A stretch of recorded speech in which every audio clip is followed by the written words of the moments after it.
Good morning po sa lahat ng mga kadete nationwide from Luzon, Visayas, and Mindanao, sa lahat po ng mga respectable deans, faculty and staff, mga professors, instructors, mga academicians, registered criminologists, pati na po mga review lecturers, at the same time mga reviewees and takers po for the upcoming criminologist licensure examination. Sa lahat po ng nakikinig ngayon, welcome po sa Bitcoin. Ang Bitcoin po isang platform po ito sa YouTube na nagbibigay po ng libre, comprehensive, at the same time aligned po sa latest table of specification ng lahat ng discussion natin. Welcome lahat ha sa pinaka-last na discussion natin in the subject traffic management and accident investigation. But before anything else, again mga kadete, sa lahat po ng mga estudyante right now, mga instructors po natin, sir, mga ma'am, available po yung libro po natin, yung Bitcoino review material po natin. Isa po itong libro comprising 2 chapters.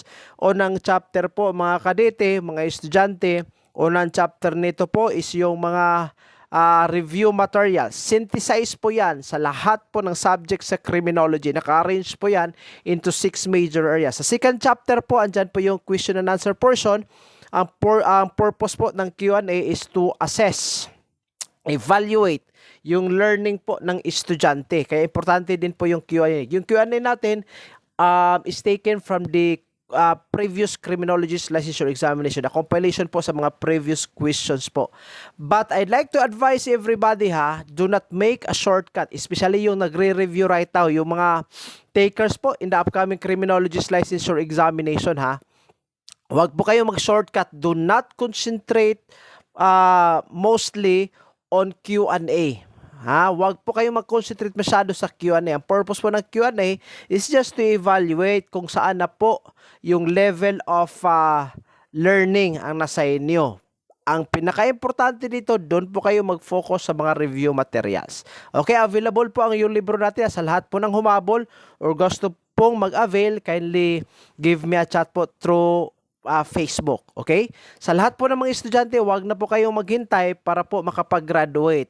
The time is now. Yung pinaka-the best po to prepare ourselves is the moment we enroll in the criminology program. The moment we become first-year student or first-year cadet, dapat meron na po tayong Bitcoin book para at least makapag-advance reading na po tayo. Sa lahat po ng mga instructors, professors po natin, available po mga maman sir, PowerPoint presentation. Pagkapos po tayo sa oras, just give me a personal chat. May PPT po tayo.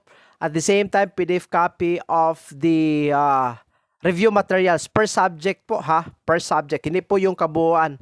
It's just per subject po. So if in case you want to grab a copy, like PowerPoint presentation sa lahat ng mga lectures po natin dyan, available po ito 24/7. Alright? Now, without further ado, punta po tayo sa continuation. Sa lahat ng baguhan, kindly take a look on episode 1 and episode 2. Continuation po ito last part po. Tingnan natin yung parking prohibited in specified places. This is also indicated in the latest table of specification. Unang prohibition dito, bawal po magparking una sa intersection. No need to discuss that. That's very understandable. Pangalawa, una crosswalk, may zebra line po tayo. Yung zebra line, yung tinatawag natin pedestrian lane. Bawal po ang parking dyan.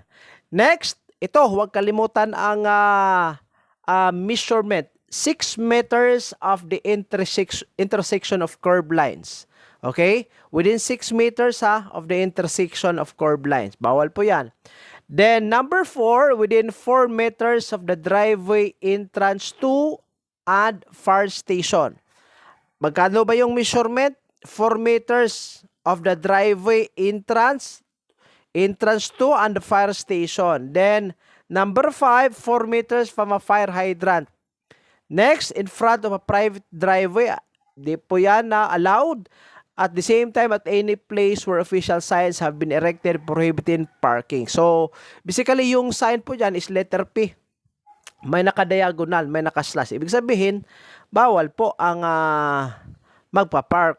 Okay? Next, there are 2 general commandments of traffic. Una po yung tinatawag nating keep right. Okay? 2 lanes, 2 ways. In case of one way, the left lane shall be the fast lane and the slow lane is the right. Pero tingnan muna natin kung ang lanes po dalawa lang. Okay? Pag dalawa lang yung lanes, dapat po ang position ng vehicle is at the right side. Okay? Right side po ang position. Kasi po, pag nasa left side ka, there's a big possibility that you will bump or hit on another car kasi po yung positioning dyan, yung direction is opposite. Pag two lanes. Now, how about 4 lanes? Pag 4 lanes po, ganito, iba yung setup. Sa 4 lanes naman, let us say, going to the north, 2 lanes, going to the other direction, 2 lanes. Now, if you will go to the north, it's either you position yourself at the right lane or at the left lane. Pag 4 lanes makikita nyo po yung picture po na inilagay ko po dito. There are 4 lanes in the first picture. Tingnan nyo yung red car. Okay? So, pag 4 lanes, the red car, in this example, can position his vehicle, it's either on the left or on the right. Pero pag 2 lanes yung general rule of thumb natin, dapat right side ka. Pero pag 4 lanes, pwede ka sa left, pwede ka sa right. Pero, it depends upon the speed of the vehicle. Okay? Pag slow vehicle ka, ibig sabihin yung speed mo is very slow, dapat ang positioning mo should be at the right lane. I repeat, pag slow yung vehicle, saan ka mag-positioning? Sa right lane. Pag 4 lanes po Pag fast vehicle naman, fast speed, saan yung positioning mo? Doon ka po sa left lane. Okay? Ito po ang dapat tandaan natin pag 4 lanes po. Right? Next, the other commandment naman is observe road courtesy. Yield to emergency vehicle, yield to pedestrians, trains, vehicle with right-of-way, vehicles ahead, large vehicles, uphill traffic, vehicles with momentum, straight traffic, and traffic signs. All of these are part of our way of observing road courtesy. Okay, yun po ang 2 commandments natin, general commandments of traffic. Now, let us go to the different terms. Una, balikan po natin traffic law enforcement. Ano bang ibig sabihin ng traffic law enforcement? It's just something, a system, a mechanic in order to compel obedience on the part of the drivers. The driver has to be obedient with whatever laws on traffic. It could be Republic Act 4136, it could be an ordinance, it could be whatever national laws, special laws, so long as it is considered to be a provision, as a law that will regulate the traffic, then the driver is bound to be obedient. And in order to compel obedience, dapat po may effective traffic law enforcement po tayo. Okay? So ano bang purpose ng traffic law enforcement? It's just to create a deterrent to unlawful behavior by all potential violators. But imagine mga kaditi, pag wala tayong traffic law enforcement, the roadway could be very chaotic.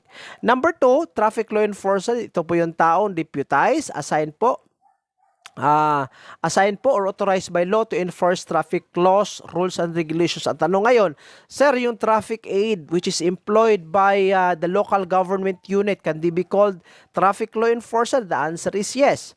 Are they authorized to issue ticket citation? That's one of the common questions that I usually encounter. Are traffic aids employed by the local government units allowed or authorized by law to issue ticket citation? The answer is yes. Kasi po, deputized sila deputized by an agency or government. They are deputized by means of a city or municipal ordinance. So, pag mag-issue sila ng ticket, then it's basically allowed. It's basically legal. Number 3, police traffic law enforcement. Ito po yung part performed by the police and other agencies with police power, including deterrent to law violations, blah, blah, blah. That's very understandable. Next, number 4, court traffic law enforcement. Ito po yung piniperform ng korte through adjudication and penalization. Okay? Pag hindi po magbayad, basically, ganito all violations on the ordinance is subject for jurisdiction within the metropolitan or in the municipal trial court. Municipal Circuit Trial Court, Metropolitan Trial Court, sila po may jurisdiction yan pag violation of the ordinance. So let's say for example, citation niya, no parking, pero nag-park yung vehicle. hindi nagbayad, hindi pumunta sa traffic management office, then that driver should be called with the to the municipal trial so that he could answer on the liability of violating the law. Sino ba ang may katungkulan dyan? Dapat yung korte. Okay? Next. Tingnan naman natin yung mga responsibilities and duties of the driver pag may aksidente.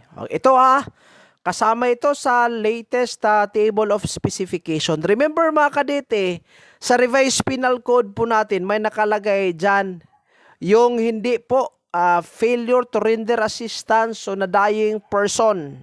Okay? So yung driver, pag nakabangga siya, tapos a person is lethally injured, hindi ka nag-assist, patay ka. May criminal liability yan. Okay?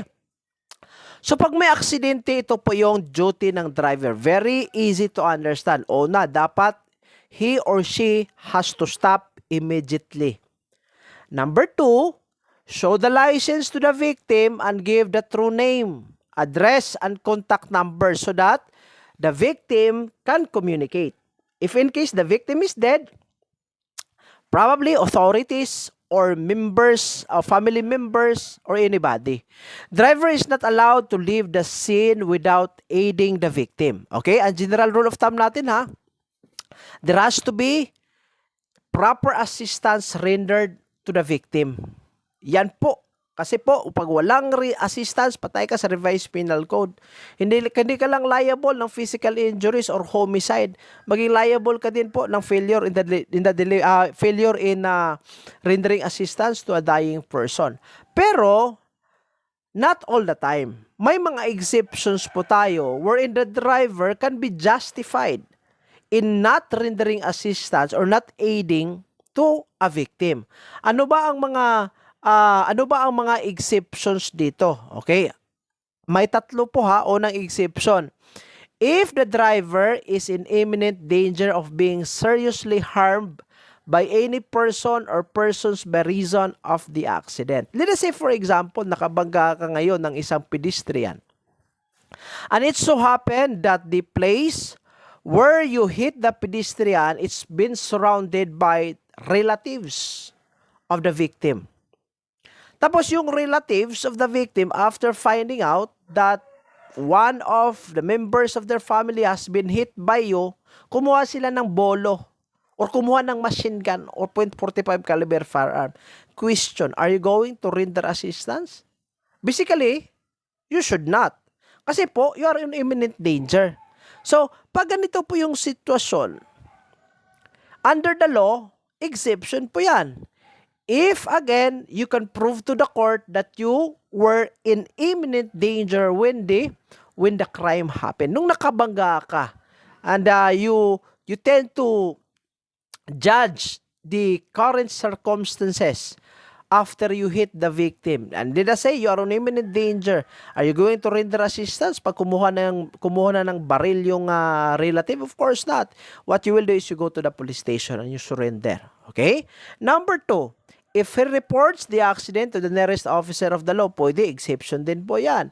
Number 3, if he has to summon a physician or nurse to aid the victim. Ito po, mga exceptions ito, when a person can basically leave or cannot render assistance to the victim.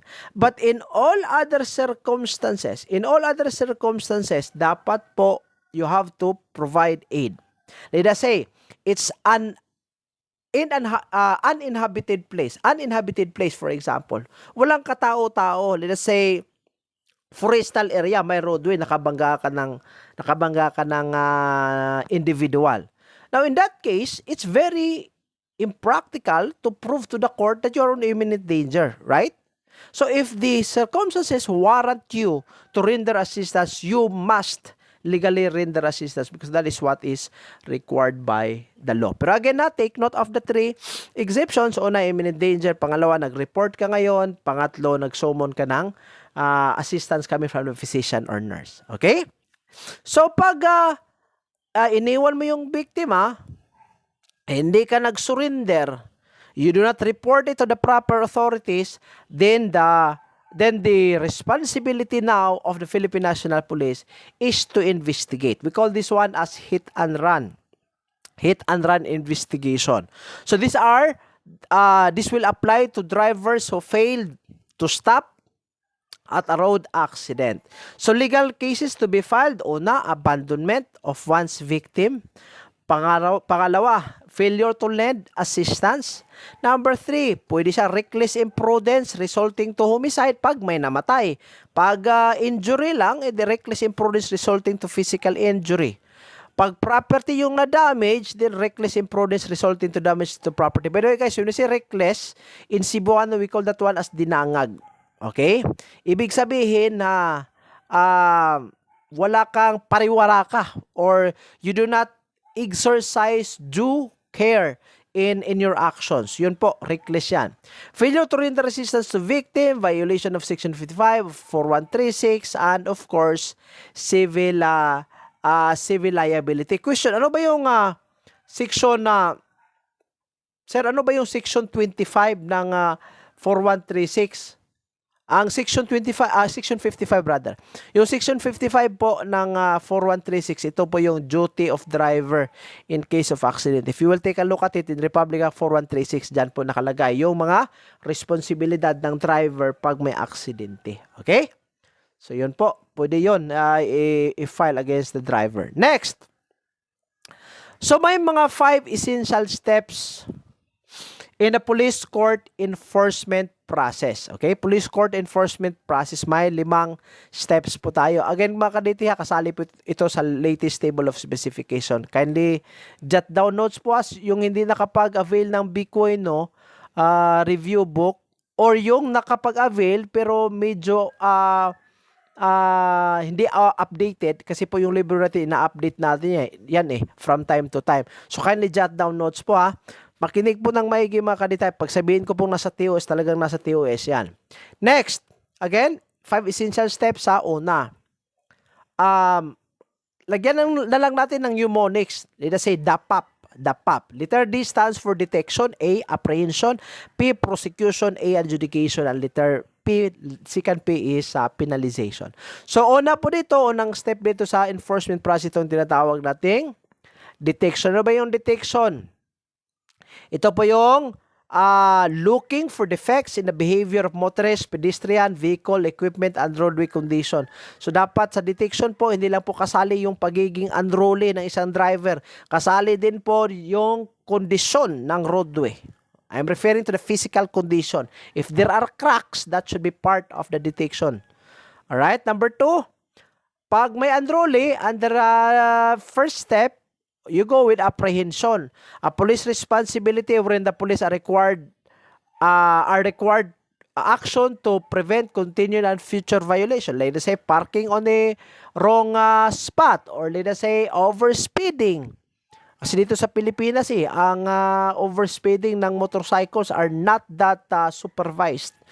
Kaya nga, dami na didisgrasya Kasi yung speeding natin are not, although regulated, pero not that supervised. Ang worst nito, yung mga, ano ba tawag nito? Yung mga riders. Right? Yung mga riders.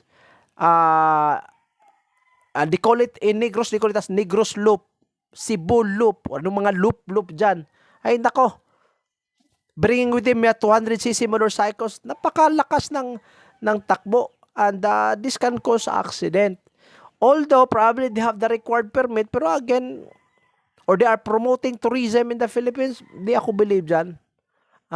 They are really causing a lot of accidents in the roadway. Number 3, pag apprehended na po siya, edi mag-file ka ng kaso, prosecution na yan. Okay? Doon na po ipapresent yung mga evidence. Sa after prosecution, adjudication na. Sa prosecution, doon yan sa korte. Kasi po pag violation ng ordinance, dapat po sa municipal trial court or municipal circuit trial court or metropolitan trial court.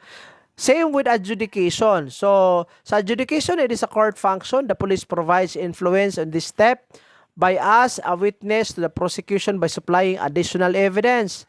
It determines the guilt or innocence of the accused. Saan po ba i-determine yung innocence or guilt of the accused, doon po sa adjudication. Okay? Doon po sa adjudication na, ano ang purpose ng prosecution is to find out whether there is a probable cause to hold a person for trial. Pag walang probable cause, dismiss yan. Pag may probable cause, proceed ka sa adjudication. Okay? Now, pag guilty, i-penalize. Depende kung magkano yung penalty. Pag innocente, walang penalization. Okay? So, yun po ang 5 essential steps in the police court enforcement process. Next, police traffic enforcement actions. These include arrest and citation of any person. Ano bang purpose ng citation? Citation ticket. Una po, prevent such violation from endangering the public and inconvenience. Number 2, para matigil yung continued violation. At the same time, number 3, para i-discourage, ma-discourage for future violation. So, may tatlo tayong enforcement actions. Una, pwede siyang arrest. Dalawa, pwedeng citation. Pangatlo, warning. Okay? Pero, para po, at least, we can be of good harmony with the drivers, may suggestion, especially pag yung driver naman is not that unruly. Pag ang driver is courteous or yung driver is respectful during the contact or during your approach, I would suggest unahin po natin yung warning. Ha? Kasi po pag pupunta tayo kagad sa citation, we're not creating harmony. As much as possible, pag hindi po siya repeater, hindi po siya recidivist in the violation of the traffic laws, warning lang muna. Sa warning, it's just to remind the driver of his violation. Okay? So, walang citation, walang arrest na mangyayari. Pangalawa, pag talagang, hindi respectful, mag-cite ka. Traffic citation. So that the driver or the violator will be compelled to appear in court in the absence of arrest. So, pag walang arrest, pag citation yan, magbayad siya. Pag hindi siya magbayad, punta siya ng korte. Yung panglas, itong arrest, ito na po yung pinaka-worst scenario. So, ito yung putting a person into custody. So, dapat po ang arrest, tandaan natin, gagawin lang po ito pag ang krimen po is seryoso. Let's say, for example, reckless imprudence resulting to homicide or reckless imprudence resulting to damage to property or physical injury. Yun po, seryoso yan. Next, detection is needed to avoid continued violation. Pag repeated na po siya, pwede po yan. Then, number 3, there is reasonable doubt that violators may not appear in court. Pero ito, it's very hard to establish this one. Okay, yung number 3. Kasi po, you cannot, there's no specific, or there's, getting a credible or substantial evidence to prove that there is a probable cause that a person may not appear in court is very hard to find. Why am I saying it's very hard to find? Kasi po, ang tao can easily tell a police officer that he or she will surely appear in court if the court will require him to appear before the judge. So, anybody could tell the police officer, I could go, sir, pwede ako makapunta. But in your case, it's very hard to find a substantial evidence to prove that there is a probable cause that this person is incapable of showing to the court. So, usually, it's 1 and 2 lang po tayong mag-rely. Pero again, pag may probable cause ka na talagang tao hindi yan mag-appear sa korte, bahala ka sa buhay mo, i-arrest mo yan. But then again, yung arrest po natin should only be done in these 3 bases. We should not immediately arrest somebody just because of mere violation. Let's say, for example, nagparking lang in front of a driveway, in-arrest mo na, all of this.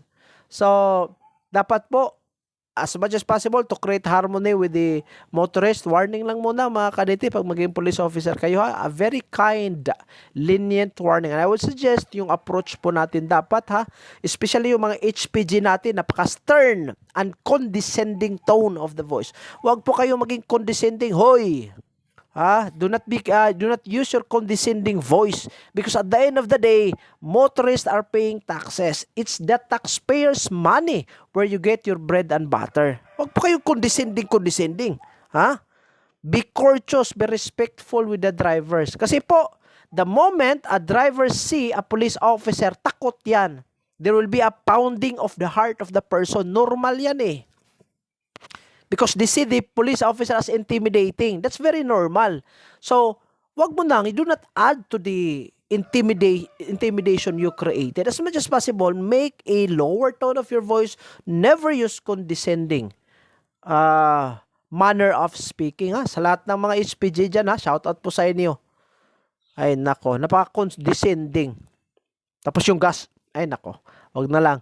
So, pag maging police officer kayo, mga kadete, you have to be very respectful. Next, types of warning. Visual warning, verbal, tsaka yung written warning. Sa visual warning po, yung paggamit po ng gestures at tsaka yung signal. Sa verbal naman, from the word verbal, hindi gagamitin yan oral through your mouth. Pag written warning naman, hindi combination of two preceding type with in written note of citation. Okay? Next, traffic violations under Anti-Drunk Driving. Republic Act 10586, Anti-Drunk and Drug Driving Act of 2013. Mga kadete, kindly take note this. Lumabas po ito sa board examination Kasali din po ito sa latest table of specification. Mga kadete. Next. Punta muna tayo sa Republic Act 10586. Ang Republic Act 10586, basically, it punishes a person who will drive a motor vehicle while under the influence of a substance. It could be drugs, illicit drugs, or alcohol. Ang drugs po na tinatawag dito, yung illegal For example, methamphetamine hydrochloride, cocaine, blah, blah, blah. Pag drug naman, if you are referring to prescriptive drugs or over-the-counter drugs, let's say, nag-take siya ng Newzip, Biogesic, these are not the drugs that we are referring here. It could be something that is considered to be illegal or illicit. For example, nakapag-shabu siya, nakapag-cocaine, so on and so forth. Again, alcohol kasali din po dito So, under Section 6 of the Republic Act 10586, pwede pong mag-conduct sa tinatawag nating field sobriety. Okay, field sobriety, chemical and confirmatory test. Ano ba itong field sobriety? Ano ba ang sobriety test? Ito po ay pamamaraan ng isang police officer o isang traffic enforcer in order to find out or to determine whether a particular driver consumed too much alcohol or drugs and that person is deemed to be unfit to drive. Pag nakapag-inom siya, let us say, isang kutsara lang ng Red Horse, is it enough to declare a person as unfit to drive? The answer is no. So, it has to be on the amount of alcohol where a person is considered to be unfit. So, how will you know that the person is considered to be unfit to drive? You conduct a sobriety test. Okay? So, saan po gagawin yan? Doon mismo kung saan mo pinupull over yung driver. Sabi nito, a law enforcement officer who has probable cause to believe that a person is driving under the influence of alcohol, dangerous drugs, and or other similar substances by apparent indications and manifestations. Ano ba yung manifestations that this person might be on drugs or might be on alcohol? Overspeeding. Pangalawa, weaving. Ano ba yung weaving? Ano ba yung weaving? Pag nada-drive ka, you are swinging from one spot to the other para pumupunta ka sa left lane, balik to the right lane. It's just swinging ba? Yan po ibig sabihin ng weaving. Lane straddling or sudden stop, swerving, poor coordination or the evident smell of alcohol in a person's breath or signs of use of dangerous drugs and other similar substances, ang gagawin po ng police officer, mag-conduct siya ng sobriety test. Failed sobriety. Bakit nakalagay failed? Kasi po nasa spot mismo kung saan po siya nagda-drive. Failed sobriety test po ang ika-conduct. Okay? Now, pag ang driver nakapasa ng failed sobriety test, o di, padayon. You allow him to go. Pero, if the driver fails in the sobriety test, the law enforcement officer must implement the mandatory determination of the driver's blood alcohol concentration concentration level through the use of breath analyzer or similar measuring instrument. Alcohol ang pinag-usapan dito. So, ibig sabihin, pag ang isang tao po has been known to fail in the sobriety test, ano ang gagawin? Ika-conduct po yung mandatory determination of the driver's blood alcohol para makikita po yung alcohol concentration level. Ang gagamitin mo po is yung instrumento na tinatawag nating breath analyzer. Okay? Breath analyzer ha. I don't know kung sa Pilipinas, yung mga police officers natin equipped ba with breath analyzers. So dapat bawat patrolman dapat may yung nagmaman ng traffic dapat may breath analyzer talaga. Next, if law enforcement officer has probable cause to believe that a person is driving under the influence of dangerous drugs and or other similar substances, ano ang gagawin? Law enforcement officer to bring the driver to the nearest police station to be subjected to a drug screening test and if necessary, a drug confirmatory test as mandated by Republic Act 9165. Ano ba yung 9165? Ito yung Comprehensive Dangerous Drugs Act. So, ano ang gagawin? Ganito ha, pag alcohol, magkanda ka ng pag failed siya sa sobriety test, alcohol ang pinag-usapan, dapat po i-implement yung mandatory determination of the driver's blood alcohol concentration level. Ano ang gagamitin? Breath analyzer. Saan yung setting, saan yung context? Doon lang po sa roadway. Kung saan po you instructed the driver to pull over. Okay? Pero pag drugs yan, you have to bring the person into the police station para doon po ilagay yung tao, subject him to a drug test para malaman po kung ano po yung substance that has been influencing the physical body of the person. Note, law enforcement officers and deputized local traffic enforcement officers shall be responsible in implementing this section. Kasali dito yung mga traffic aids deputized by the local government unit. Now, ang tanong, when is too much becomes too much? Or when can you say that a particular alcohol consumption is too much? I think that's the correct question. Kailan mo po ma-declare that this person has too much alcohol in him? Okay? To answer that, kailan po dapat magiging classified na drunk ang isang driver? It is a driver who drives under the influence of alcohol within or with 10% of intoxicating level. Ito lumabas ito sa previous, I think 2019 board examination mga kadete. So kailan po magiging too much? Kailan po madideclare mo na yung tao is really drunk? Dapat po yung consumption niya is 10% of intoxicating level. Okay? Next. So, ano ba yung mga sobriety test na dapat po i-perform na isang police officer? Ano ba yung sobriety test? Again, ito po yung test, assessment para ma-determine kung yung tao is drunk or not or influenced by dangerous drugs. So, failed sobriety test, ganito po. Una, walk on straight line. Memorize ka dito I-memorize nyo po. Kasi nagsisilabasan ito. Every board examination, nagsisilabasan ito.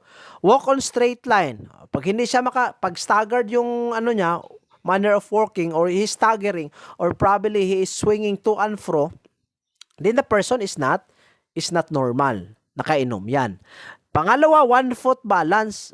Bakit po yung 1 foot balance kasali dito? Kasi po, a normal person in a normal physical condition could actually maintain 1 foot balance, right?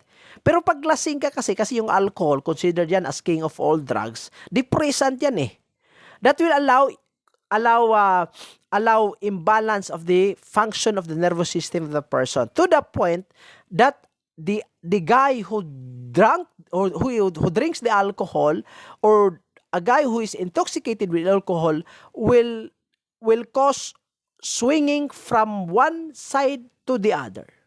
So if you will allow him to maintain a 1 foot balance position, he cannot do that. Matumba yan. So, pag natumba siya, that's basically an indication that this person is not normal. Or number 3, reading. Babasahin mo. Or number 4, spelling. Kasali din po yan yung spelling. Number 5, counting from 1 up to 10. Number 6, videotape the movement. And number 7, photograph the unguarded movement. Pero usually ang ginagamit dito yung 1-foot balance na kayong walk on straight line. Okay? Pero mga kaditiha, kindly take note yung mga different ways of assessing whether a person is drunk or not. For chemical test naman, blood test, urine test, perspiration test, kasali din po dito ang breath test ha, at saka yung skin test. Okay? Kindly memorize. Next, sa Section 7 ng batas ng Republic Act 10586, ang sabi dito, mandatory alcohol and chemical testing of drivers involved in motor vehicular accidents. Sa lahat po ng na-involve sa lahat ng na-involve po ng aksidente, mandatory. Ano ibig sabihin ng mandatory? You are compelled. Required ka, obligated to undergo alcohol and chemical testing. So yan po ang sabi dito sa Section 7. Section 8 naman, refusal to subject oneself to the mandatory test. A driver of a motor vehicle who refuses to undergo the mandatory field sobriety and drug test under Section 6, 7, and 15 of Republic Act 10586 shall be penalized by confiscation and automatic revocation of his or her driver's license, which is in addition po dito yung mga penalties provided by whatever kind of law. Okay? Confiscation of the driver's license plus yung mga criminal liability and civil liability that could be imposed on the driver pag magre-refuse ka. Okay?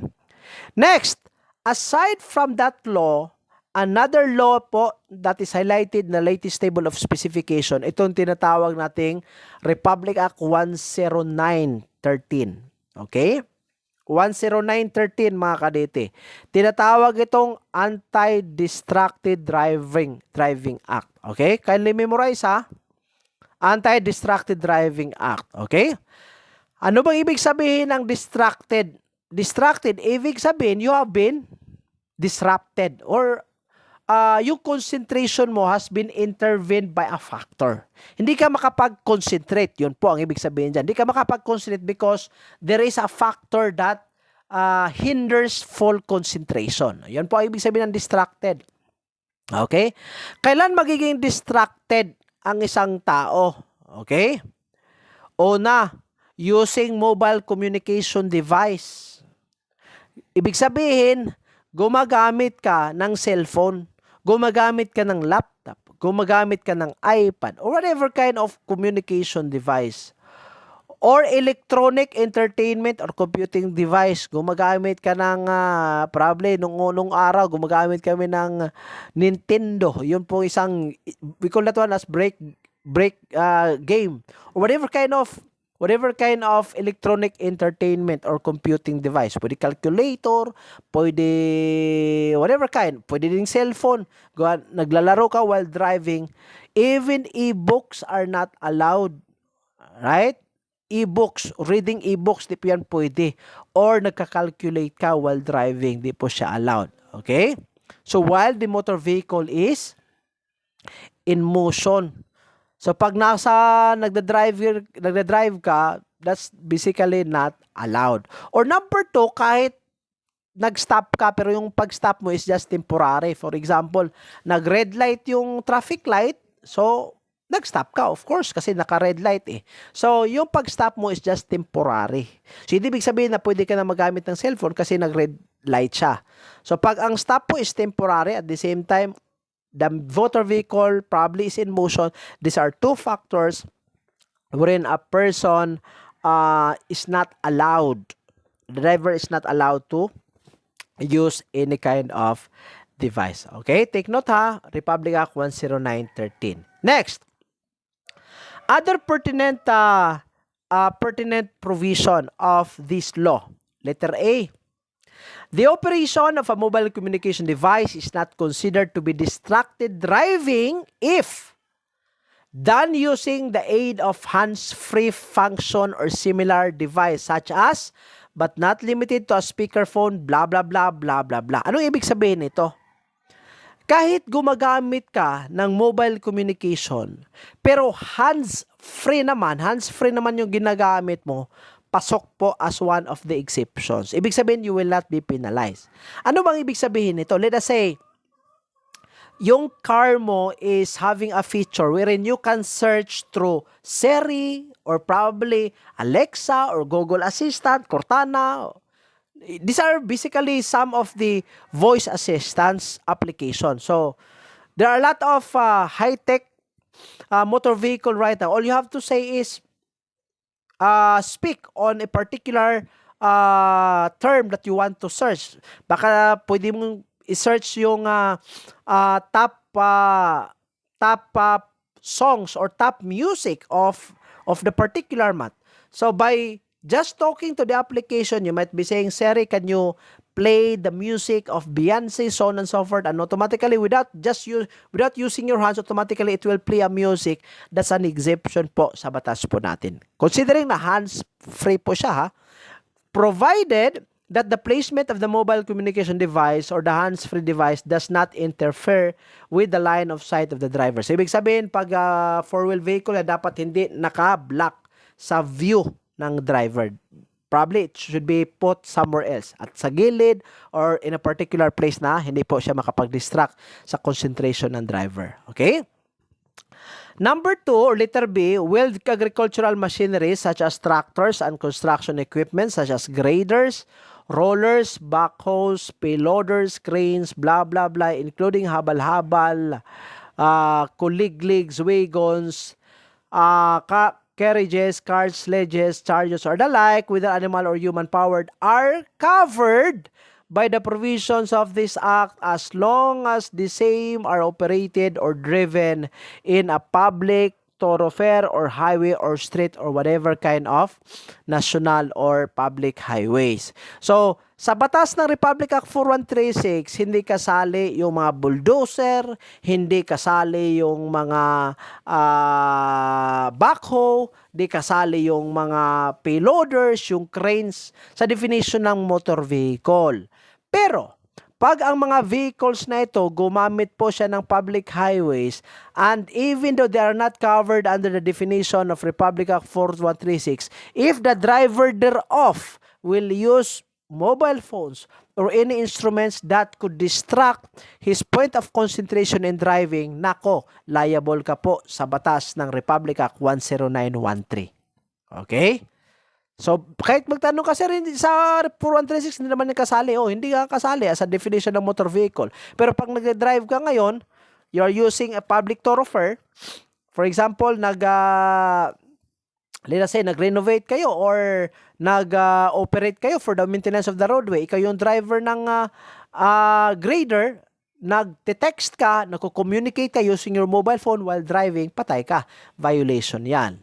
Next, the provision of this act shall not apply to motorists of motor vehicles which are not in motion, except those which are stopped momentarily. Again, hindi kasali dito yung regular stop, full stop. Pero pag yung stoppage niya is just temporary, kasi nag-red light, temporary yung pag-stop mo, covered ka pa din. Pero pag nag-park ka, hindi momentary yung pag-stop mo, nag-stop ka kasi dyan ka nakapark, of course, you can use your mobile phone or any device. Okay? Next, exemptions. The provision of this act shall not apply again to the following. Yung kanina, kasali din po yan. A motorist use ang mobile phone or emergency purposes. Okay? Again, hindi kasali dito ha. Yung gumamit ka ng mobile phone para makapag-communicate, pero yung line of communication mo is emergency per se. O, ibig sabihin, yung nature ng communication mo is emergency. Including po dito yung pag-report sa law enforcement agency or pag-ask for assistance coming from hospital staff, so on and so forth. Next, a motorist using a mobile phone while operating an emergency vehicle. Kasali din po yan as one of the exceptions. Liability of owner and or operator of the vehicle driven by the offender. The owner and or operator of the vehicle driven by the offender shall be directly and principally held liable together with the offender for the fine unless he or she is able to convincingly prove that he or she has exercised extraordinary diligence in the selection and supervision of his or her driver. Ito, applicable ito sa mga taxi driver. Pag ikaw yung owner, tapos may driver ka, ikaw mismo is accountable on the crime committed by your driver. Unless you can prove to the court na may guidelines ka that you exercise diligence so that the driver could be obedient on the traffic law. Pag talagang yung driver is unruly, even though you guide him, even though you supervise him, of course, you will not be liable. Pero pag hindi mo ma-prove na nag-exercise ka ng extraordinary diligence, ikaw at yung driver will be penalized. Liable ka. Okay? Next, the other one is Republic Act 10666. Kasali din po ito mga kadete sa latest table of specification. Memorize nyo po ha, mga batas po natin. Ito'y tinatawag na Children's Safety on Motorcycle Act of 2015. Okay? So, dito po, sa batas na ito, binabawal po ng isang driver to drive a two-wheeled motorcycle with a child on board. Dapat ang bata dito, di po dapat nakasakay pag motorcycle yan. Pag ginagamit ito sa public roads where there is heavy volume of vehicles, there is high density of fast-moving vehicles, or where a speed limit of more than 60 kilometers per hour is imposed. May mga requirements dito ha. So, ang sabi dito, pag ang isang lugar may heavy volume of traffic siya, may high density of fast-moving vehicles, or yung speed limit is more than 60 kilometers per hour, you are not allowed to put the child as part of the passenger sa motorcycle mo. Di po siya allowed. Pero pag hindi naman siya, wala namang heavy traffic, or probably wala namang fast-moving vehicle, or yung speed limit naman is just 10 kilometers per hour, napaka-slow lang. So, pwede kang mag-angkas. Pero pag ang factors na ito are present, you are not allowed. Pero may exception dito ha. Exception, the child passenger can comfortably reach his or her feet on the standard foot peg of the motorcycle. Ano ibig sabihin nito? Pag ang paa niya po nakaapak doon sa footrest sa vehicle, sa motorcycle, di ba? May may feature yan ng motorcycle wherein you can place your feet comfortably. Pag makaapak siya, kasi mataas yung feet niya, let's say, if the child is aging 12 years old, of course, makaapak na yan. Exception yan. Okay? Number 2, the child arms can reach around and grasp the waist of the motorcycle driver. Ibig sabihin, he can embrace the whole body of the driver. Okay? So, pag maka-embrace siya, maka-grasp siya sa waist, sa driver, allowed din po yan. Next, letter C, the child is wearing a standard protective helmet referred under 10054, otherwise known as the Motorcycle Helmet Act of 2009. Okay? Exception notwithstanding the prohibition provided in the preceding section, this act shall not apply to cases where the child is transported for immediate medical attention. So, pag ang isang bata dadalhin sa hospital, of course, that's an exception under the law. Okay? So, pero ang bata is newly born, ito ang problema eh. Pag ang bata is newly born or infant pa lang, talagang hindi po allowed sa batas po natin yan ha. Considering that the highways could be number 1, dapat heavy traffic ito. Number 2, may high density of moving vehicle. Number 3 po, yung speed limit is more than 60 kilometers per hour. So, not allowed po yan sa batas ha. Napakadelikado po kasi. Okay? Next. Aside from 10666, addendum or related to the safety of the children while riding or embarking on a motor vehicle, may tinatawag din po tayong Republic Act 11226. Okay? Ang 11226, child safety din po ito. Pero yung Republic Act 10666, sa motorcycle po yon.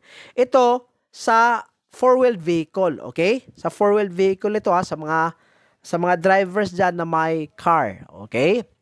So, Republic Act 11226, Child Safety in Motor Vehicles Act. Mandatory use of child restraint system in motor vehicles. O ito, dapat talagang may separate upuan.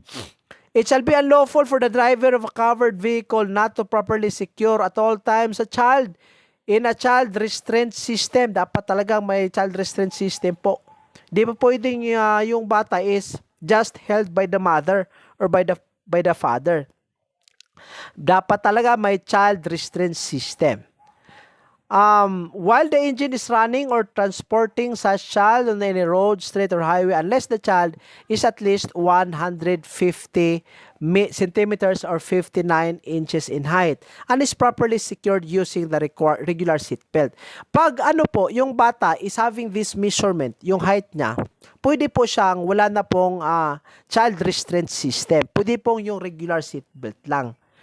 Now, in feet po, ang bata should have been having the height of 4 1/6 feet.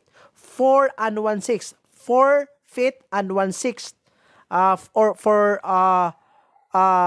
50 inches. So, dapat 4 1/6 feet dapat yung bata or 4 feet and 50 inches po yung height niya para po siya magiging exempted on the child restraint system. So, ano ang gagawin niya? Gagamit siya ngayon ng regular seat belt. Pero pag hindi nakaabot, balik ka ngayon sa child restraint system.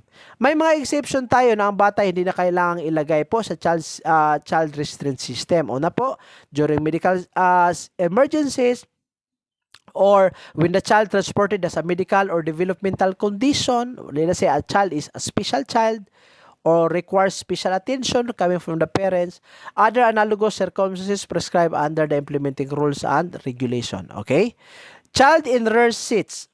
No child 12 years and below of age shall be allowed to sit in a front seat of a motor vehicle. Klarong-klaro yan Walang bata po. 12 years and below 12 years and below shall be allowed to sit in a front seat of a car or motor vehicle with the running engine or while such child is being transported on any road, street, or highway unless, again, the child meets the height requirement na 4 1/6 feet. Okay?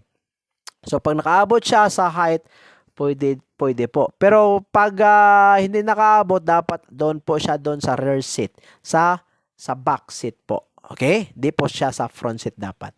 Next! So, yun po ang tatlong batas na dapat pong tandaan po natin kadete Next, traffic observation. Ano ba ang traffic observation? May 4 tayo dito. Una, stationary traffic observation. Ano ibig sabihin ng stationary? Pag stationary, hindi ka mobile. Ibig sabihin, you are not moving. You just stay in one place. Okay? Officer is assigned at specific place to observe. Tawag niyan, stationary.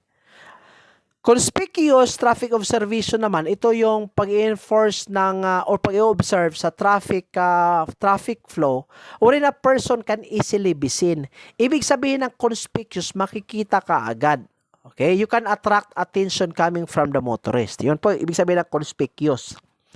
Visible traffic observation naman, ito yung stationary observation siya wherein the police officer can observe in full view. Makita niya lahat. Makita, may malaking coverage siya in the supervision of the traffic.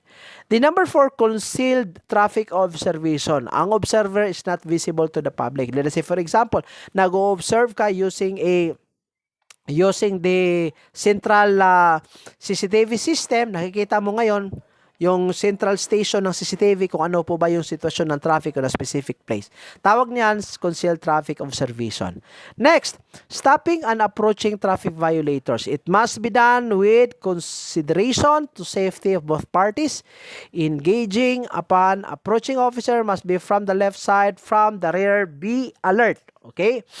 Anong ibig sabihin nito? Saan ka mag-approach? Doon ka ngayon sa left side. Bakit sa left side ka mag-approach? Sa left side ka mag-approach kasi po, dyan po ang location ng driver. Okay? So, ang driver nasa left side ng vehicle yan. So, saan ang approach mo? Left side. Ang second question, saan ka galing? Front or rear end of the vehicle? Dapat galing ka sa rear end. Sa back end ng vehicle. So, back end, left side ng vehicle, dyan dapat ang approach mo. Bakit nakalagay dito, be alert? Kasi po, there are a lot of cases, especially if the driver has a firearm, it could cause death on the police officer. So, in order to avoid this kind of accident, dapat you have to be vigilant, you have to be prompt of your action, and you have to be alert all of the time. Okay? So, kung kalimutan ha, left side ka, you start your approach from the back or rear end of the vehicle.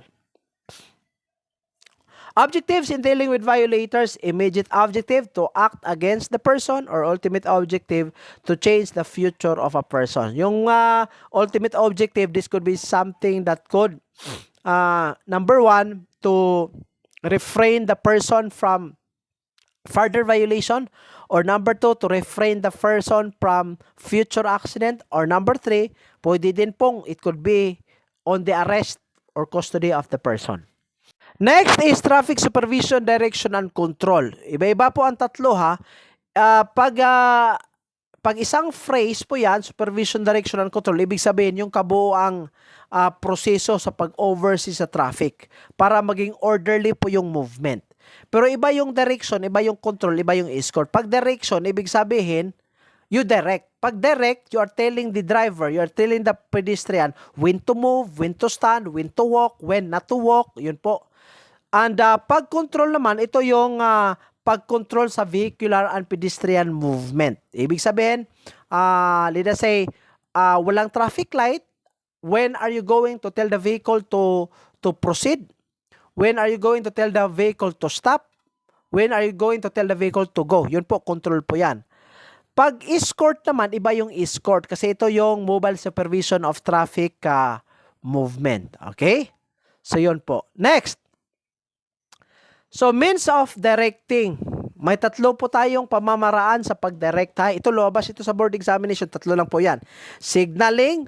Number two, whistling or gestures. Pwede magsisignal ka, pwede mag-whistle ka, pwede ka mag-display ng gestures. Okay? So, dito nilagay ko na po yung hand signal. Okay? So, use uniform signals as much as possible. Dapat kung ano yung allowed under the law or ano yung allowed sa traffic management, yun dapat ang gagamitin natin. Kasi pag yung signal natin is new, tayo lang nag-iimbento, that could create miscommunication. It must be clear. Don't make verbal. Be alert. Stand erect. Look to the person when signaling. Klarong-klaro yan ha. You should look to the person so that the person will be aware. Arm signal should be shoulder high. Dapat hindi nakababa yan. Next, supplement it with a whistle. Hang your hand when not in use. Constant waving of hands causes confusion. Ito, napaka-common ito sa Negros Oriental. Hindi kasi trained eh. Hindi trained. And that could create chaos. That could create confusion. Kailan ba, ano ba talaga? Am I going to move? Am I going to stop? Or am I going to slow down? Pag confusing.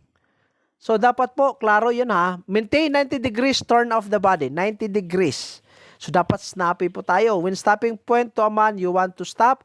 Hand signal should be with arm and palm facing the person. Diyan po yung example, nilagay ko na po para at least mas maintindihan. Now, ito, whistle signal. I'd like you to memorize this, mga kadete Pag one long blast, one long blast, that means stop. Pag two short, snappy blast, two short, snappy blast, ibig sabihin, go. Two short, snappy blast, go. Pag one long blast, stop. Pag three blast siya, gagamitin lang po yan in order to ask for assistance. Okay? Again, pag una, one long yan, ibig sabihin, stop. Pag two short blast, ibig sabihin, go. Pag tatlo yan, anong ibig sabihin? Asking for assistance. Please memorize, ha? Next, gesture in stopping. Yan, mga kadete, nilagay ko na po yung pamamaraan. At the same time, yung proper gesture. Tingnan nyo po yung tingnan nyo po yung procedure nakalagay sa picture. Una, you have to point the person using what finger? Index. Okay? And then, you have to point again. Tingnan nyo yung picture na point the person as number 1. Number 2, you have to tell the person to stop. Okay? You have to raise your palm, telling that the person has to stop. Tapos, number 3, nagpo-point ka uli. Okay? Nagpo-point ka uli on a particular driver or particular motor vehicle, signaling them to go. Yung kabila, stop. Yung opposite, go. And then, number 4, pag double stop yan, then you have to raise both of your palm. So, nakalagay dito ang picture po natin pa at least easy to understand. Okay? Ano ang gagamitin na finger? Dapat po index finger, ha? Next, gesture to start traffic. Stand sideways. Point your index finger again towards the vehicle to start. Hold it till he verified. Swing your hand up to your chin. Okay, andyan po, ha? 1. Number 1, point the person. Number 2, swing your hand up to your chin in order to tell the person that he has to go. Pwede na po. Then, drop and repeat the process in the opposite side and then use it when they are slow or hesitant to move. Pag hesitant, then proceed again. Go back again to the first step. Yung sa number 1 again, balikan natin, gesture in stopping, point the driver, and then raise your palm to tell that the person has to stop. Then on the other direction, point the person, and then raise your palm if you want the person to stop again. Okay? Next, right turn gestures. Nilagay ko na din po yung picture para at least mas maintindihan natin. Pero hindi to required sa intersection, ha? Not required at intersection. Yan po, nakalagay na dyan. Point to the vehicle you want to turn and point to the direction of turning. Vehicles to your left or for right turn, bend your left arm and allow a thumb sign. Yan po, kita nyo po yung picture po para at least mas maintindihan. Pag left naman, almost similar. Pero sa number 2, left turn vehicle from your right turn around and repeat the procedure above. Straight with one lane only. Okay? Next, the other one is two-officer traffic. Pag dalawang traffic officers yung nagmamanage ng flow of traffic. The team leader shall initiate command followed by the members. So, dapat ang team leader is the person who should be followed. Traffic jam, it is caused by such factors as vehicular accidents, stalled vehicle, absence of traffic enforcer, and road construction. So, other factors would be bottleneck. Pag napakaraming vehicle, magka-traffic jam yan. So, pag traffic jam, ito po yung mga procedures natin. Una, i-determine po kung ano yung rason, ano yung cause. In case of accident, conduct fast investigation. Bakit fast? Kasi po, pag slow yung investigation natin, it could cause more traffic jam. In case of engine trouble, assist the motorist in pushing cart to a particular place. Establish oneself and conduct systematic flow of traffic. Observe the traffic flow if it is smooth. If not, repeat procedure number 1, then implement traffic regulation to prevent jam. Okay, pag hindi talaga, doon ka na, mag-implement ka ng traffic regulation. You will issue warning, issue citation, blah, blah, blah. So,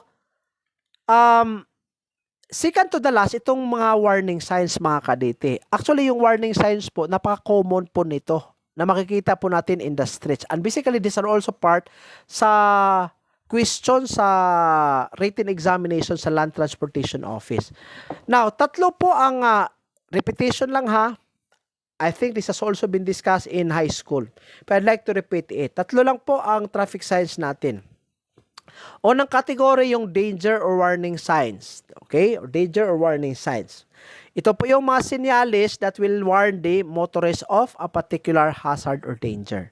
Pag regulating sign, ito yung mga priority. Bakit priority? You need to follow it. You have to be obedient with it. Prohibitory or mandatory. Informative signs, ito yung mga advanced sign, place identification sign, or confirmatory sign. Now, between the three, you will not be penalized if you will violate 1 and 3. Pag nag-violate ka ng 1 and 3 na signs, ang mangyayari would be accident. Ma-aksidente ka. Pero pag regulatory sign siya and you will not follow it and you will violate that sign, ito yung may penalty. Ito yung may liability. Okay? So, yan po. Sa tatlo, regulatory signs po yung may liability tayo. Now, principles of science based on the shapes. Okay? I'd like you to familiarize yourself. Not familiarize mga kaditi. Sa lahat ng takers, do not familiarize. Memorize. Okay? And understand. Pag red triangle siya, inalagay ko na po yung example ha, red triangle, anong ibig sabihin dyan? Hazard. Andyan yung flood prone area, landslide prone area. Ha, napaklaro na yan ha, mga kadete ha. Pag circular naman, red ring with diagonal line, ibig sabihin, not allowed, prohibition. For example, no cars, no jeepneys, blah, blah, blah. Take note of the shape ha, take note of the shape. Pag blue or green, ibig sabihin, information. Okay? Sa international sign naman mga kadete, ito po yung mga different shapes that we have to take note. Una po, pag round and red, ibig sabihin regulatory movement. Pag round, black, yellow sign, no need to discuss mga kadets ha. These are very understandable terms. Pag round, black, yellow sign, ibig sabihin po, warning sign po sa international. Pag equilateral triangle naman, ito yung yield to right of way. Pag octagon, ibig sabihin stop. Pag red triangle and black sign, yan po ibig sabihin danger zone or warning sign pa din po. Okay? Now, sa pavement markings naman tayo. Ano ba ibig sabihin ng pavement markings? Ito yung mga simbolo, mga linya, mga numerals na makikita po natin sa highway natin in order to guide traffic. Okay? So, tatlo po ang dapat nating tandaan dito. Pag arrow po siya, ibig sabihin direction. Okay? Pag straight line naman, for example, solid yellow line or double solid yellow line, ibig sabihin no overtaking. Bawal ang overtaking. Pero pag broken siya, broken white lane or broken white line, ibig sabihin overtaking is allowed. Okay? So, yun po ha, pavement markings. So, dito may tinatawag tayong longitudinal lines. Sa longitudinal lines, unang type dyan is yung center line or separation line. Makikita nyo po sa figure or sa picture po natin, solid white. Okay. Ang solid white, ibig sabihin, crossing of solid white requires special care or attention. Pwede kang mag-cross pero again, it requires due attention or care on the part of the driver. Pag broken naman siya, broken white line, ibig sabihin dyan, pwede kang mag-overtake on the left side. Overtaking po is allowed. Pero pag double siya, double solid yellow line, under the law, you are not allowed to overtake. Unless of course, pag wala namang approaching vehicle. Let's say for example, napakabagal yung nasa unahan mo, tapos straight line naman or straight yung roadway, tapos there is no approaching vehicle. It's very impractical on your part to keep tailing the vehicle in front of you. So, until you will reach your destination, that's going to be very impractical. So, pwede ka mag-overtake. Pero again, pag may approaching vehicle, bawal po yan. Pero ang general rule of thumb dito, talagang bawal pag solid, double yellow line. Pag single solid yellow line naman, used where overtaking from both directions is not allowed. Okay?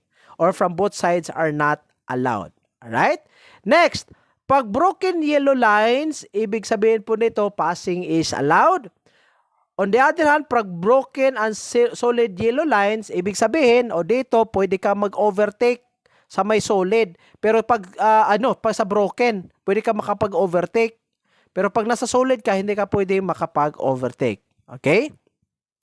On the other hand, may tinatawag din po tayong edge line. Sa edge line naman, ito yung ginagamit po to delineate the edge of the traveled way to distinguish it from the shoulder area. Okay? To separate the shoulder area and the traffic way, may tinatawag tayong edge line. Right? Next, may tinatawag din po tayong continuity line. Andyan po sa picture mga kaditi ha. Usually, ginagamit po ito before an island. Okay? That will actually warn the motor vehicle. Continuity lines on your right means your lane will continue unaffected. Next, stop lines naman, ito yung mga linya po na doon ka lang mag-stop. Hindi ka po pwedeng going beyond that line. Usually makikita po ito before the pedestrian lane.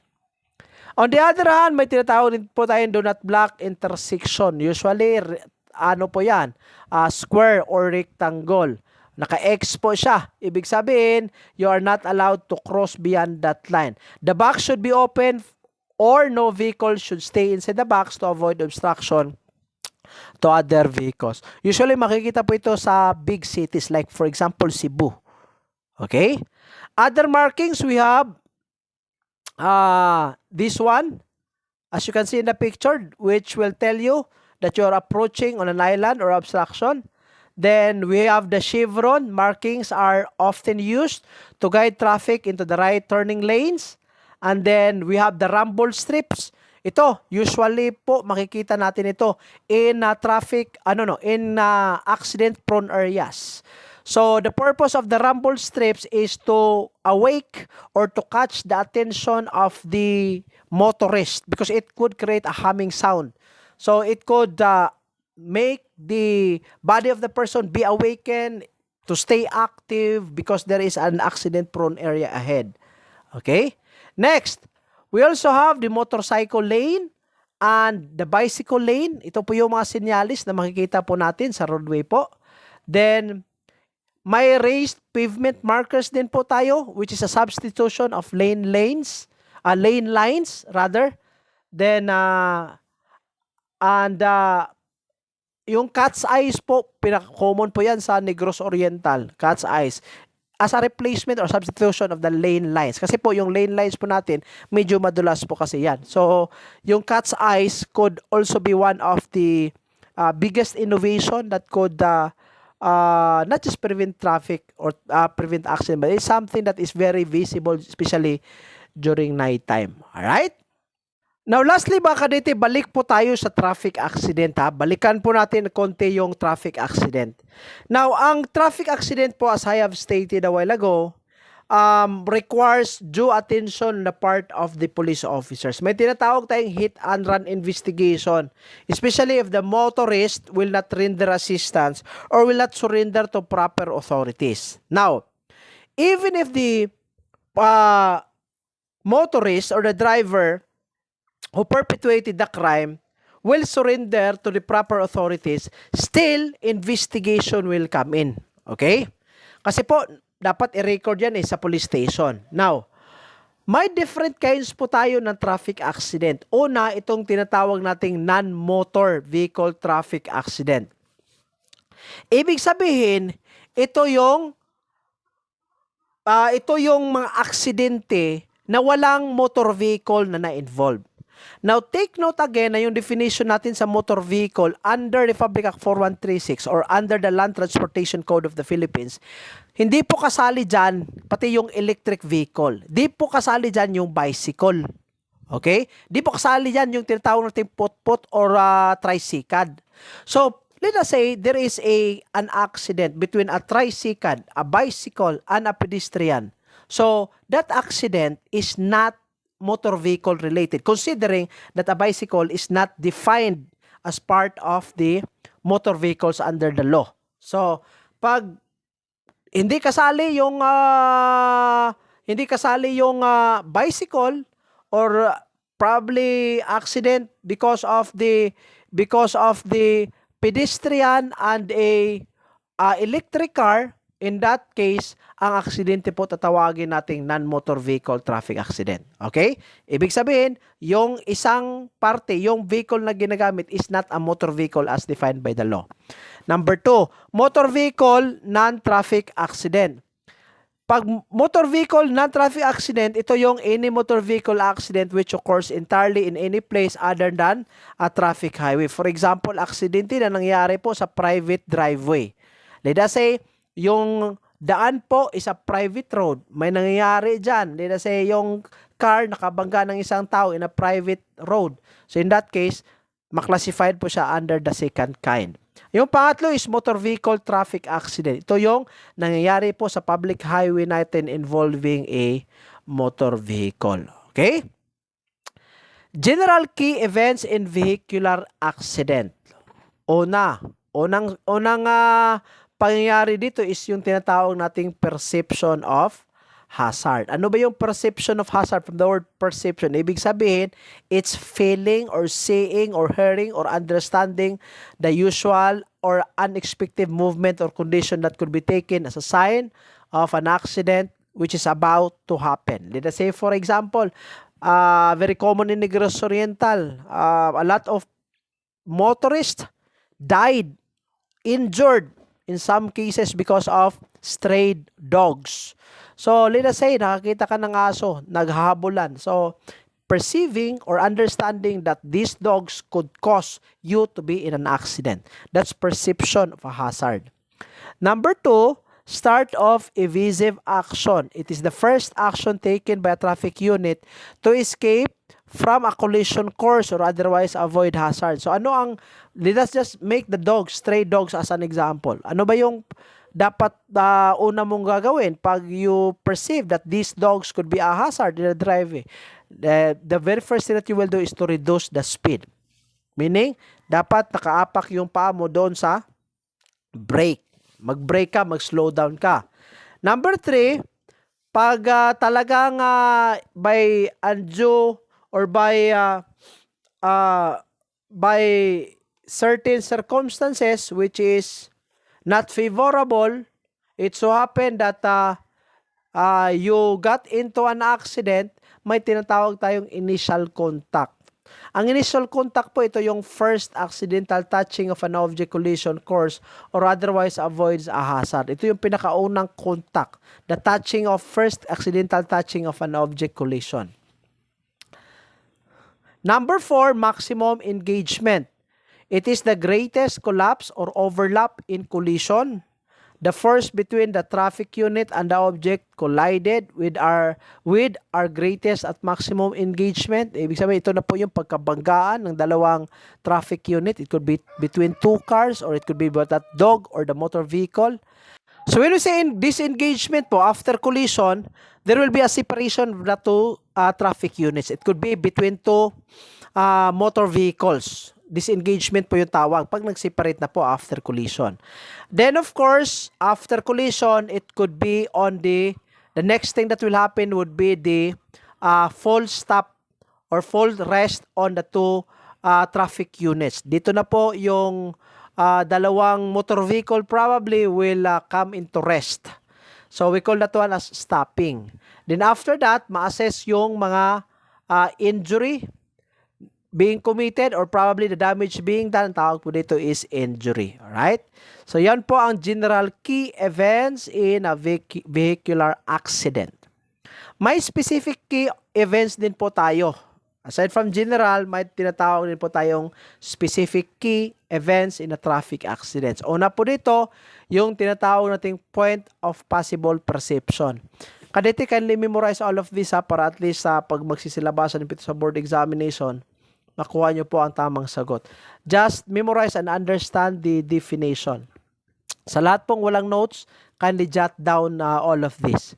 Point of possible perception. It is the place and time at which the unusual or unexpected movement or condition could have been perceived by a normal person. In the general key events, tinatawag itong perception of hazard. Okay? Yung ma-perceive mo po ang isang circumstance that could be dangerous to the traffic. Next, delay in perception or perception time.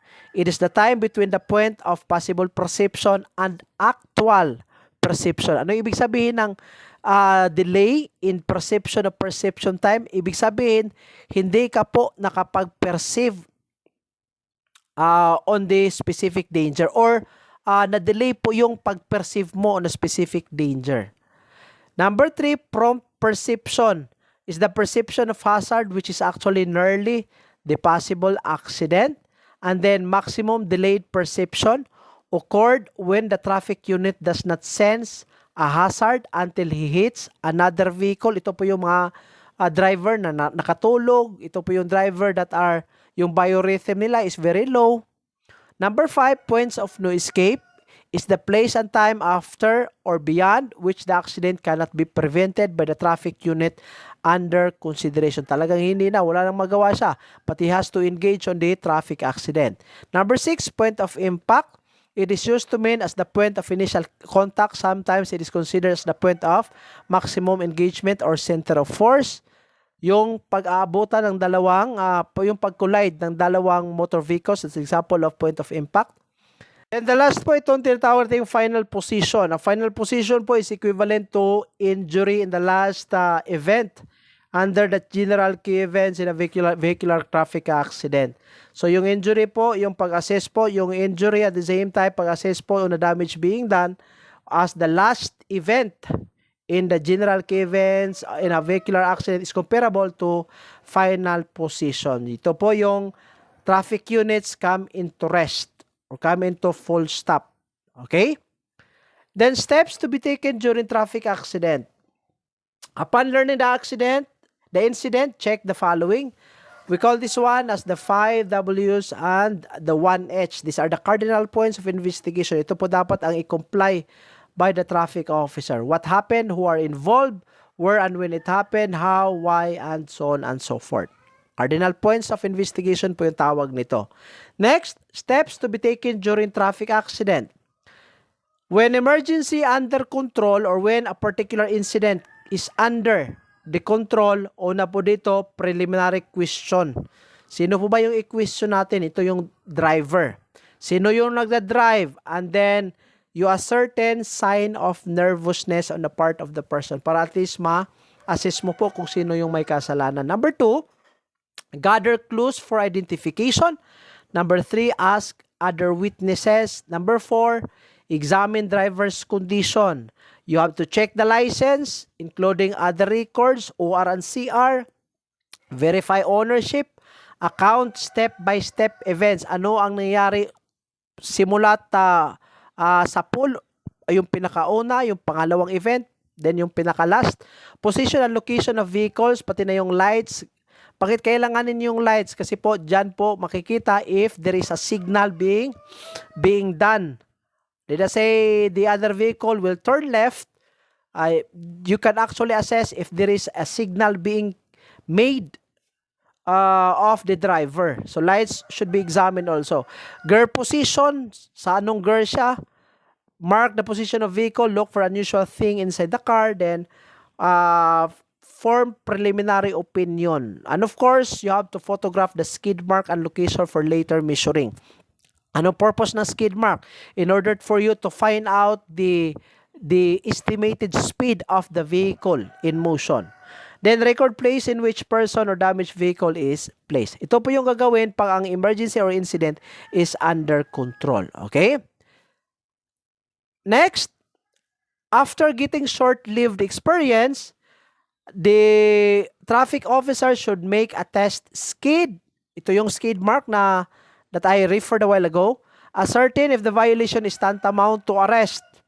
Kailan po i-arrest yung tao? Pag there is a crime being committed, or if the incident is considered to be very serious. Complete examination of vehicle is necessary. At the same time, locate key events or point of impact. And of course, photographs should be supplied. Ano ang mga photographs on what areas? Damages on the vehicle, the obstruction, present condition, and control devices. At the same time, measure scale or diagram. Ito yung mga sketch na dapat po gagamitin natin. Yung measurement between the point of impact and the vehicle, or the measurement probably of the damage being done. Then get additional facts of the scene, then report to station by radio. Next, after that, you leave the scene. But after leaving the scene, you have to, number 1, get the medical report. Okay? Kanino? Sino ba ang subject for medical examination? Yung biktima or yung driver who has been injured. Then, notify relatives, develop the photographs. Develop pag you are using a film camera. Pero pag ginagamit natin is digital camera, all we have to do is to print. Then, analyze the specimen, complete accident report, made copies and file, complete data on the investigator's report, reconstruct the accident, and then complete the investigation and file it.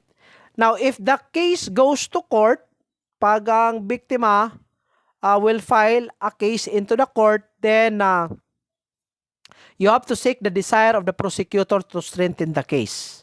If in case it's the victims who will file themselves, then you have to assist in the filing of the complaint. Return to the scene of the incident to gather additional data, then make a pre-trial conference, testify in court, arrange the file for future purposes. Makikita, these are very self-explanatory, cadets. No need to discuss. Then in case of injuries, stop arterial bleeding, but as much as possible, you ask assistance coming from medical staff. Ask for help, protect the wound for exposure, and cordon the place. Okay? Then, classification of accidents. Marami po tayong types po dito. Ang sa table of specification, nakalagay dyan, classification of accident lang. Pero I'd like to put this in different categories para at least mas klaro, mas specific. According to severity, it could be fatal, serious, or minor. Pag fatal siya, ibig sabihin, it could result to death. Seryoso, hindi siya death yung resulta, but it could result to long-term effects. For example, amputation or mutilation of a particular part of the person caused by the injury. Then minor, ibig sabihin, ito yung it does not require medical intervention. Like abrasion, small injuries, minor po yan. According to type, ang accidents naman can be classified into traffic collision, blunt trauma, or falling. Ibig sabihin ng traffic collision, ito yung nag-involve ng pedestrian at saka yung sa vehicle. Pag blunt trauma, ito yung accident caused by an object. Falling naman, ito yung pagkahulog ng isang tao from the higher to lower position. On the other hand, according to location na accident po can be classified as work.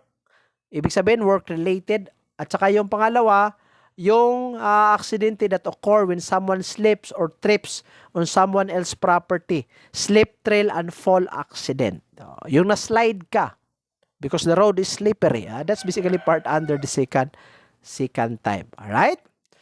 So, mga kadete, ito po yung mga collision. Nilagyan ko na po ng mga pictures para at least po mas maintindihan nyo po, at least may idea po kayo kung ano ang tawag sa collision na dapat pong gagamitin natin sa investigation report. So sa head-on collision, makikita nyo dyan, talagang yung front ng vehicle involved in a traffic accident, nagbanggaan. Tawag po niyan head-on collision.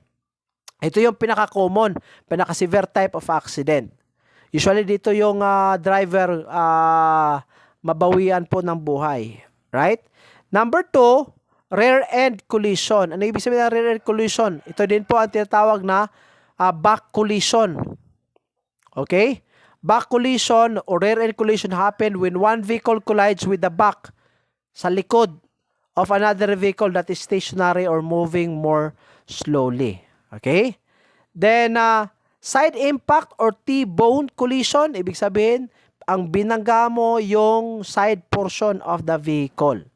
Sa side sweep collision, hindi mo binaga, but yung side part of your vehicle with the side part of another vehicle is colliding.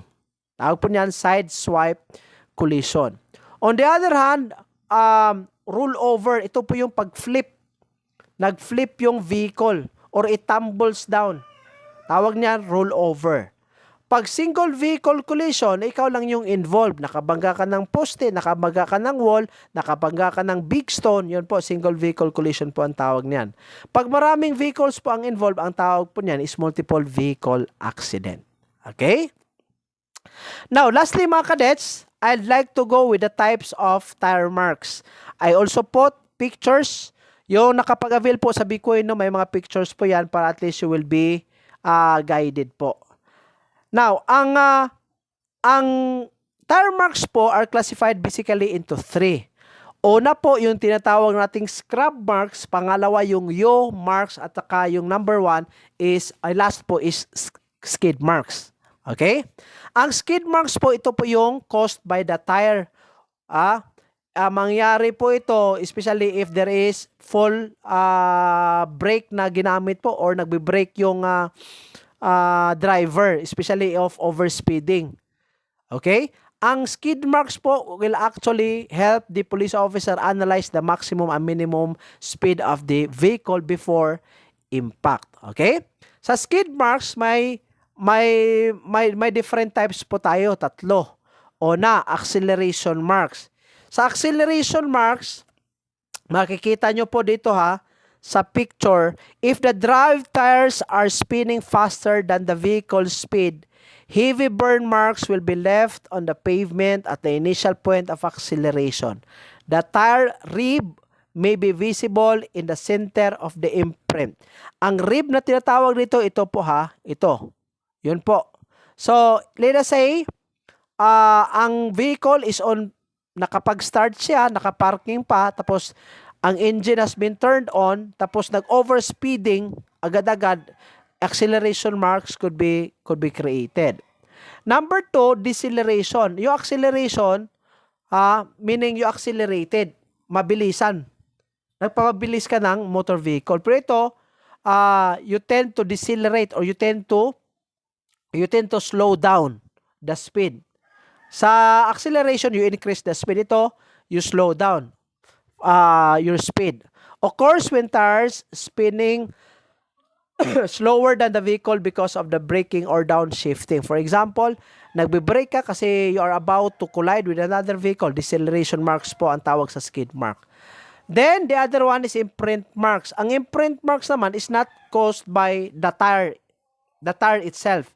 It is caused by anything, any factor, any chemical, or any substance that could make an imprint on the roadway. For example, na kapag yung gulong mo may maraming dumi, okay, may maraming, let us say on your wheel there are a lot of mud, may mud. If there is a mud, may pisak siya, the mud could create an imprint on the roadway. Ang tawag po niyan is imprint marks. Remember, imprint marks are not caused by the tire. Yung caused by the tire is yung acceleration at yung deceleration marks. Okay? Yung marks on the other hand, made by the tire that is rotating and sliding sideways parallel to the wheel's axle. Ito po yung example natin.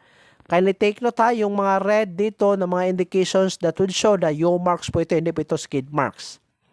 Then, the scrub marks which is left by the wheel lock due to damage. It is caused by the vehicle being redirected as a result of collision. For example, hindi na gumulong yung wheel ng isang vehicle. Let us say after colliding, it will not roll over. So, it will be dragged, the vehicle will be dragged from one place to the other. That could cause tire scrub or scrub marks. Okay? So, yun po ang different tire marks po natin skid marks, U marks, and tire scrub or scrub marks. Alright? So, yun na po mga kalite ang lahat ng mga discussions under traffic management and accident investigation. I am hoping that I was able to contribute something on your preparation for the coming criminologist licensure examination. Good luck po sa lahat na mag-take ng board examination. Tiwala sa Diyos at tiwala sa Rin. God bless everyone.